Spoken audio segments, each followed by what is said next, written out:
Yeah, he'll be done for the season, unfortunately. Tough break there to lose a guy like that who does it right all the time. Great leader, great player, but I'm sure he'll come back better than ever. How do you feel? I don't want to get into details, but yeah, it's a knee. Will he have surgery? Yes. How's Kyler doing this week? He's still getting treatment. We'll see how he progresses. Just had a walk through today, so we'll kind of take it day by day and see where he's at later in the week. How about Colt? Colt feels good. He's still a little banged up with that knee, but was out there. Both those guys were out there for the walkthrough today. Do you feel fairly confident that if Kyler's not able to go, that you'll be able to have Colt, or is there concern both of them could be? I'm hoping at least one of them. Yeah, I think we should be able to get to that point, hopefully by later in the week. What's the likelihood you do have Kyler? I was really bad on predicting Buddha last week, so I don't want to get into predicting Kyler, but he's progressed well. I mean, like I said, he's still getting treatment on it. We want him to be 100% when he's out there, particularly against this defensive line, so I won't have a feel for that till later in the week, really. Could he tell you, look, I want to play, I can do this? Would that be enough for you?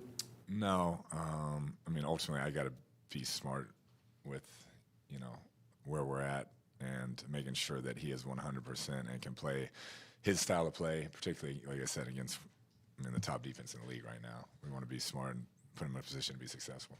How did Buddha come through the game? I think, some soreness obviously playing through what he had, but seems like he was okay. Didn't do much today. I'm hoping throughout the week he feels good to go.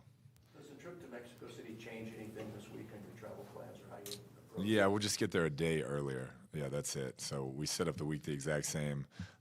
We'll leave Saturday after our walkthrough.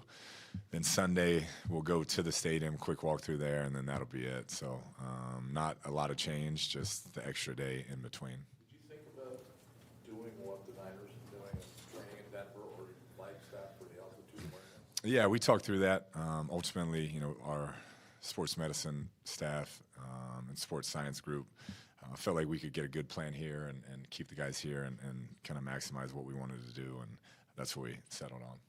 Hollywood being designated to return to practice, is there a chance he can go this week?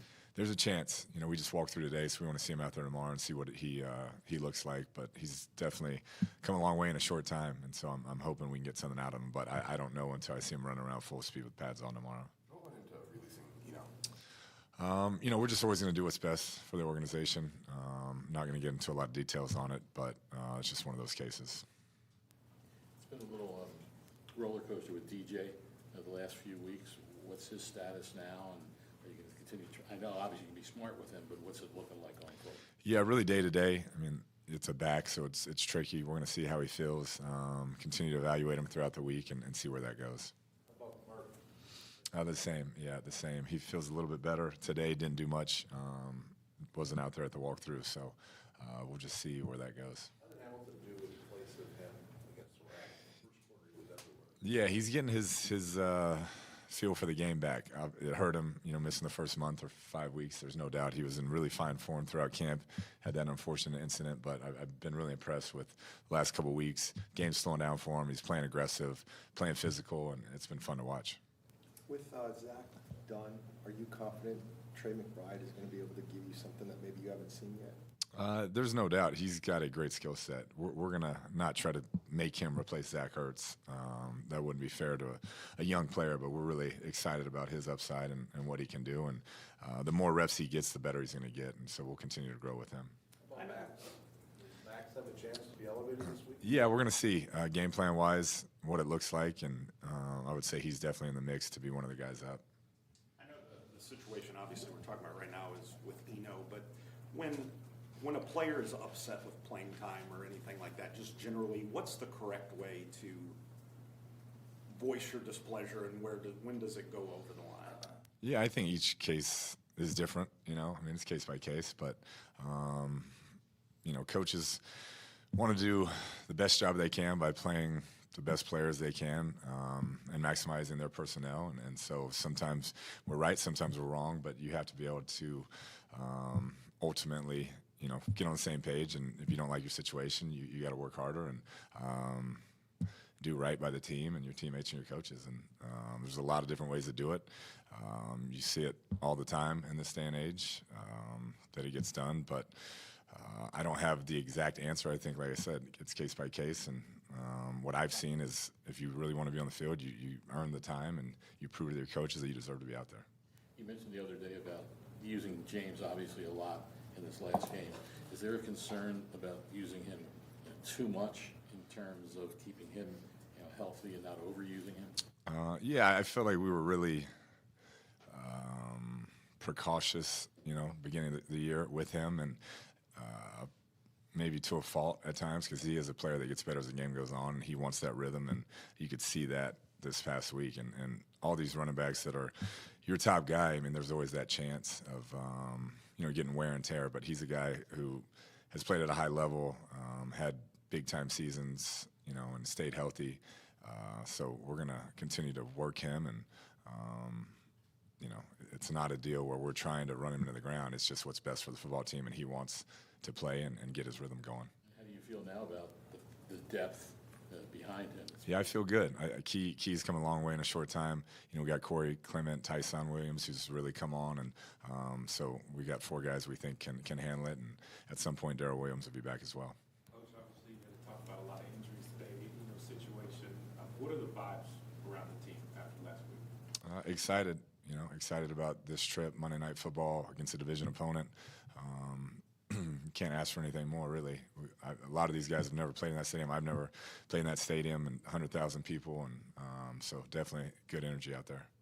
You've been asked this before, but the things Colt offers to Kyler that maybe he can't get from you or anybody else, what's the difference that makes for Kyler moving forward? Yeah, I mean, it's huge. Like I said, since he's been here, you see Kyler's level of play was elevated, and it's a lot to do with Colt and how he views the game and how he processes the game and how he talks through the game with Kyler. And so you can't put a price tag on what he's meant for him and this entire organization. Appreciate it.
How you feeling?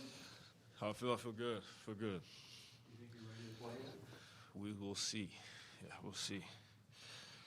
If that happens in a game, Tyler, and you know that it's not only going to mess with you that game, but probably go. I mean, what goes through your mind? I mean, I would assume frustration, but I mean. Yeah, I haven't, tweaked it like, the week before. Played through it, but once it kind of happened the next week, I kind of knew probably best for me to, let it rest. And, once it happens, it's unfortunate. But like I said, happens, part of the game. You know, we all go through it. Never want it to be yourself, but try to get back as quick as possible. You know, and Colt did a great job last week. You know, guys did a great job, executed well on the road against a tough team. Got another one, you know, this week. So. Sure, it was frustrating not to be able to play, but was there anything gained or was there any benefit of just being able to watch for the week? No, I mean, you never want to miss time. You never want to miss reps, practice reps, game reps. All those I feel like matter. You know, I'm kind of, you know, a rep guy, so for me, being out there, being with the guys is always, you know, that's why we do it. But it was great to win, you know, so that was a good, that was a positive. Kliff kept talking about he wanted to see if you could open up on Saturday or Sunday. Where are you at now in terms of your percentage, I guess, towards being completely healthy? I feel good. You know, I don't know percentage or anything like that, but definitely, you know, I feel a lot better. Did your mindset change at all, knowing that Colt's dealing with his own injury, or can you afford to really have your mindset change in terms of how you take care of your own body? No, I mean, I understand. You know, I kind of know where he's at a little bit. You know, but at the same time, you know, it's one of those things where the way I play, the ability, you know, I got to be able to do what I do. I've played through those things, obviously, but there's like a fine line of making it worse and not making it worse. But if you know, we're on the right track. How tough is it, obviously, to lose Zach, not only on the field, but his leadership in the locker room? Yeah, I think that's a huge deal. Just having him on the field, the confidence having him on the field, you know, what he means to the locker room, what he means to the team. It's unfortunate, you know, on a freak, you know, type of thing. Obviously, you hate it for him because you know how much he loves the game, how much this means to him, the work he puts in. But knowing Zach, you know, he'll come back 100% ready to go. So he tweaked it in Minnesota and then re-injured it against Seattle. Was there a difference Sunday play calling from Kliff versus Colt being out there versus you being out there? Did you notice any difference? No, I mean, the only difference I would notice was, you know, just like I said the week of, you know, we have nothing to lose. You know, just not being uptight about anything, letting it ride, calling whatever it is. If it works, it works. If it doesn't, it doesn't. But we're going to try to go out there and execute whatever's called. I think he did a great job of just, you know, calling the game, you know, so. You have a better idea of this injury compared to last year where it kind of lingered? Or? Better. Yeah. I don't think I had one last year. What kind of things have you really taken from Colt since you guys have been together?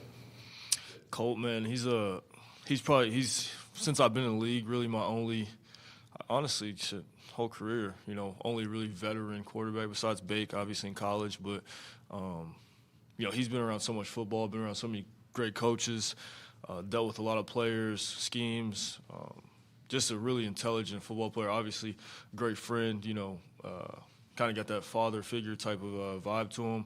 All the guys look to him, you know, can trust him. Really reliable, accountable. Just, you know, he's a great teammate. So to have him, you know, in my corner, obviously the guys love him. I mean, there's nothing more I could ask for out of a guy. So.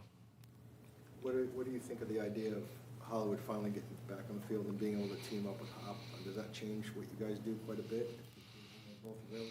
I mean, if they're both on the field, yeah, it's dangerous. You know, along with Rondell, Robbie, AJ, James, Dortch. I mean, obviously Zach just got hurt. Trey's got to get going. You know, the weapons are endless. You know, it's just about executing, staying on schedule. And obviously, you know, the 49ers got a great rush. Defense is playing well. Regardless of the record, we know what they're capable of. You know, people are, you know, high on the 49ers right now, obvious reasons, but they're a great team. So. Are you looking forward to going to Mexico and playing in a game like this? I mean, of course. Of course. How do you know when your hamstring will allow you to? It's kind of, you guys, just one of those things, you know, trial and error. Feel good, you know, strength, range of motion, and stuff like that, and then trust in the training room, you know, those with those guys, you know, their beliefs and stuff like that. And then obviously every athlete, you listen to your body. How's your body feeling? What's it telling you? When you start to try to open it up, you know, When you, without messing. I mean, that's the. I, I mean, otherwise you don't know. yeah, you just got to do it. Hell, So when's that gonna happen? we're in the process of doing that. What are your thoughts about having a primetime game in Mexico City? I mean, to me, it's I enjoy primetime games. You know, everybody, I think you should look forward to them. You know, and then it being in Mexico just makes it that much sweeter against a divisional opponent. You know, I'm a fan of the bright lights, so that's my mentality about it. Have you been to Mexico City before? Never How's the quarterback's been to approach- Mexico. Yeah. What's up? How's the quarterback's approach change when you're playing behind an offensive line that has one starter from day one and kind of all these other guys do? Cole did a great job last week getting the ball out. You know, obviously understanding who we were playing. You know, that was ingrained during the week. Get the ball out. And then they kind of stopped rushing, you know, obviously because of that. But I think, you know, the mentality doesn't really change. You still got to go out there and execute what's called. We understand who's in the game, but, I mean, we got full faith in, you know, whoever is in the game. It's kind of a next man up mentality. Everybody's got to grow up. There's only, you know, our standard is our standard. Regardless of who's in the game, you know, you got to play up to that. So. How tough is the Niners front seven? How tough is it? I mean, everybody knows they've had a great front seven for as long as I can remember, and they're going to get upfield. So we got to be prepared for that. If you guys win this game, to have gone 2-1 against these three division opponents, that has to be considered success, a huge success. Would you agree? Yeah, I mean, winning, yeah. I mean, just because it keeps you in. I mean, every game, like I said, every game from here on out is crucial. I don't know how good friends you were with Eno, but, you know, when a player's upset about his playing time or something like that, like, do you have any advice for them, or did the whole situation surprise you? I mean, what did you think about that whole thing? Yeah, I mean, I've grown, you know, we had a pretty good friendship, worked together on the off season just because, you know, we're obviously right down the street from each other. You know, wasn't really not sure on what exactly, you know, went down, but like I said, I can't really speak on it. I don't really have too much knowledge on the situation. How did Rondell Moore get the nickname Lamb Chops? I didn't know he had that nickname. I don't know. There's a clip of him making that one-handed catch in JJ. It was like Lamb Oh. Chops. Maybe because he's always posting food on his story. I don't know. That might be why. That's the only thing I can think of because he doesn't have a beard. So. It caught your reaction too, Kyler. I mean, you had the best. Yeah, I mean, I knew what play was called, so it was. Once I saw the look, knew it was man. Rondell, obviously, in a favorable matchup, we felt like as long as the ball was there, you know, hopefully he'd be able to make a play. He did, so it was crucial, fourth down, so it was crucial. Kyler, I asked Cliff the same question, but obviously you guys had to talk about a lot of injuries in your situation. But when you're coming off the win, chance to run in front of you, what are the vibes around this team right now? Positive. I mean, that's the one thing, you know, just staying alive, you know, staying in the fight. It's not over. Obviously, like I said, the season has not gone the way, you know, we've wanted, but we're still in it. Season's not over, so we know this team's talented enough to go on the run that we feel like we can go on, and that's the mission, and that's the mentality right now. Does playing at higher altitude affect your preparation at all, especially during the season? I don't think, you know, we're sticking to our routine, going up there playing a football game. I don't think we're, you know, they got a good plan for us as far as getting ready for the altitude and stuff like that. Buddy's done a great job. What is your expectation about the atmosphere in Mexico City? Big difference about the. I mean, I've heard multiple things. The one thing, I mean, today they were telling us like it's just making a lot of noise all game. They don't really, you know, it's not really third down. People get loud. It's kind of like that all game. That's what I heard. I'm not sure. It's kind of one of those things. A lot of us on the team, you know, he asked, you know, who's played in this game. I think maybe 2 or 3 dudes raised their hands. So we got a lot of guys that, you know, kind of go into an unknown, you know, scenario. But looking forward to it. You know, it'd be fun. Did you watch Hard Knocks last week? I saw some clips. I didn't sit down and actually watch the episode. No. Thanks, Kyler. Appreciate it.